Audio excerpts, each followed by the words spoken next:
Good day! In this video, we will be going to explain the definition of infiltration and the factors affecting infiltration. Definition of infiltration. Infiltration is the process by which water on the ground surface enters and moves into the soil through pores, cracks, and spaces between soil particles. It usually occurs during rainfall or irrigation when water penetrates the soil surface and becomes soil moisture. The rate at which water infiltrates the soil is called the infiltration rate, which is commonly measured in millimeters per hour. Infiltration happens when water on the ground, like rain or irrigation water, soaks into the soil. The water passes through small holes, cracks, and spaces between soil particles. This process allows the soil to absorb and store water which plants can use and which can also move deeper underground. Infiltration is governed by two forces. First is the gravity. Gravity is the force that pulls water downward into the soil. When rainwater reaches the ground, gravity makes the water move down through the different layers of soil. This helps water go deeper underground. Gravity is the natural force that pulls everything toward the earth, including water. When rain falls and reaches the ground, gravity pulls the water downward into the soil. Because of this force, water moves from the surface and passes through the different layers of soil.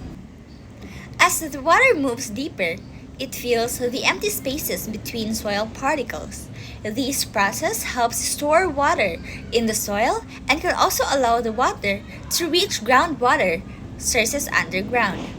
Gravity is important because it helps water to move deeper and spread through the soil layers after infiltration happens. Number 2 is the capillary action.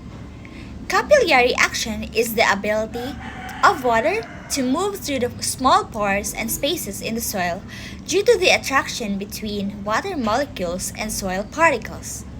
Because of this attraction, water can move in different directions inside the soil, even upward against gravity. This happens when water sticks to the soil particles and pulls other water molecules along with it. As a result, water spreads through the tiny spaces of the soil, helping keep the soil moist and supplying water to plant roots even when there is no rain. Infiltration is also defined as a downward entry of water into the soil. The velocity at which water enters the soil is called the infiltration rate. Infiltration rate in soil science is a measure of the rate at which a particular soil is able to absorb rainfall or irrigation. It is the rate that the water actually infiltrates through the soil during a storm, and it must be equal to the infiltration capacities or rainfall rate, whichever is lesser. Infiltration rate is the speed at which water enters and is absorbed by the soil during rainfall or irrigation. The amount of water that goes into the soil depends on the soil's capacity to absorb water and the rainfall rate, whichever is lower. Next is the infiltration capacity. The maximum rate at which a soil in any given condition is capable of absorbing water. Infiltration capacity is the highest rate at which soil can absorb water at a certain time and condition.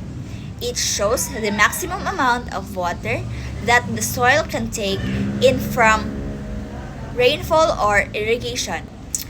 When rain falls faster than the soil can absorb, the extra water will flow on the surface as runoff instead of entering the soil.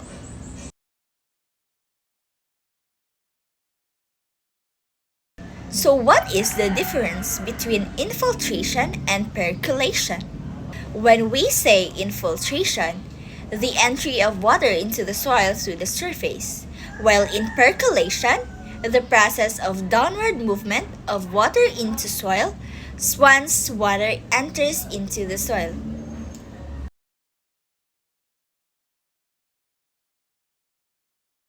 So why infiltration is important? First, we have recharges groundwater.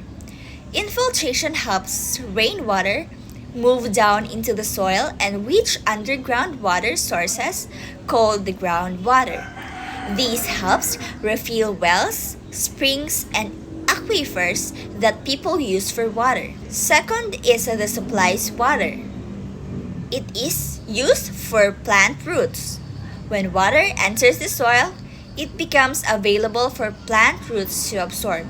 This helps plants grow, stay healthy, and survive even when there is no rain. Number 3 is maintain soil moisture. Infiltration keeps the soil moist by storing water in the small spaces between soil particles. Moist soil is important for plant growth and soil health. Lastly, reduces surface runoff and flooding. When water soaks into the soil instead of flowing on the surface, it reduces the amount of runoff. This helps preventing flooding and soil erosion. Factors affecting infiltration. Infiltration rates vary widely. It is dependent on the condition of the land surface, cracked, crusted, compacted, or etc. Land vegetation cover, surface soil characteristics if it's grain size and gradation, storm characteristics, intensity, duration and magnitudes, surface soil and water temperature, chemical properties of water and soil. So guys, ang infiltration kay basically how water mo penetrate siya sa soil. Pero dili tanan soil mo absorb water equally. Kay naay mga factors nga naka-affect ani. And mao ni siya ang mga factors. First is precipitation. The greatest factor controlling infiltration is the amount and characteristics if its intensity, duration, and etc. of precipitation that falls as rain or snow. Ang ulan o rainfall kay grabe ka importante. Kung light and steady ang ulan, chill ra kay maka-absorb ang soil. Pero kung heavy o short ang rain, basin dili naka-catch up ang soil og water. So instead, mag-run off na siya. Mao na intensity o duration sa ulan maka-affect kaayo sa infiltration. Second is soil characteristics. So some soils, such as clays, absorb less water at a slower rate than sandy soils. Soils absorbing less water result in more runoff over land into streams. Depende pod sa texture o structure sa soil. Example, sandy soil kay dali kaayo ma-infiltrate kay daghan siya og pores. Ang clay soil, not so much kay tight kaayo iyang particles.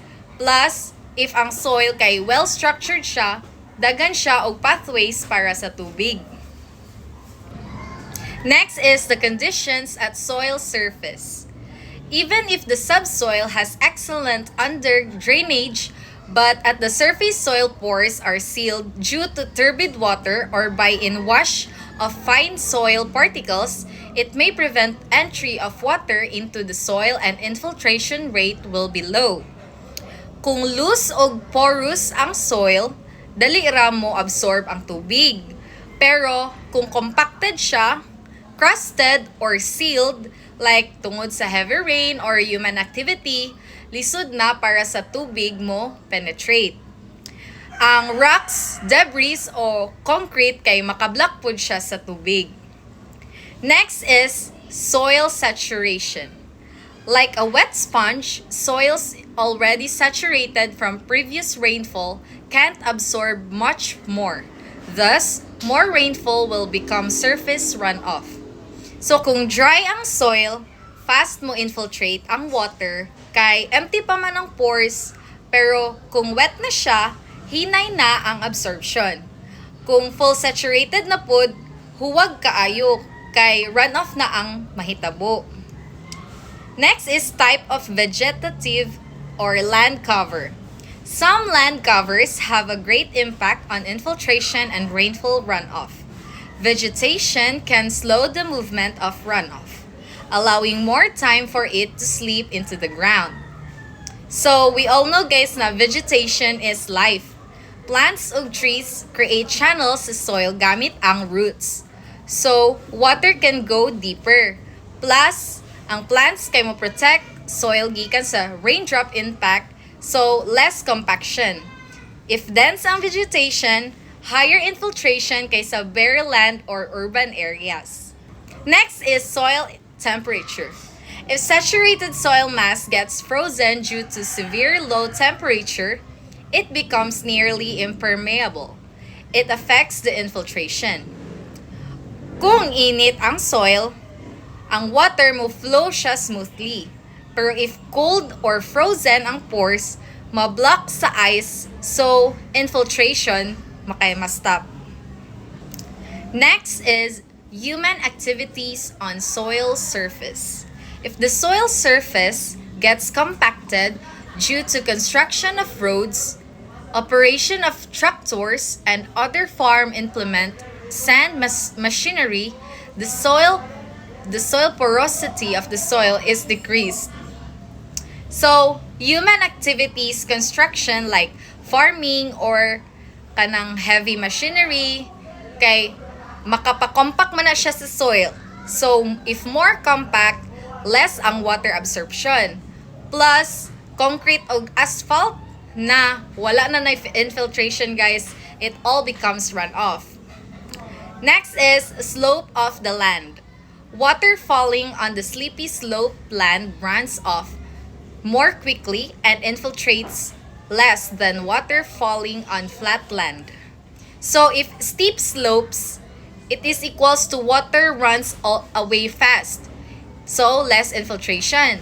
Flat areas equals na siya sa water kay kanang chill lang sa surface. So makapenetrate siya more. Lastly is evapotranspiration. Plants need the shallow groundwater to grow, and the process of evapotranspiration, water is moved back into the atmosphere. So kini siya kay combination ni siya sa evaporation plus the plant transpiration. So if high ang evapotranspiration kay dry ang soil, then more empty ang pores. So during sa rain, mas dali lang or easier for the water to go in. So that would be all for our report. Thank you for listening and viewing this video.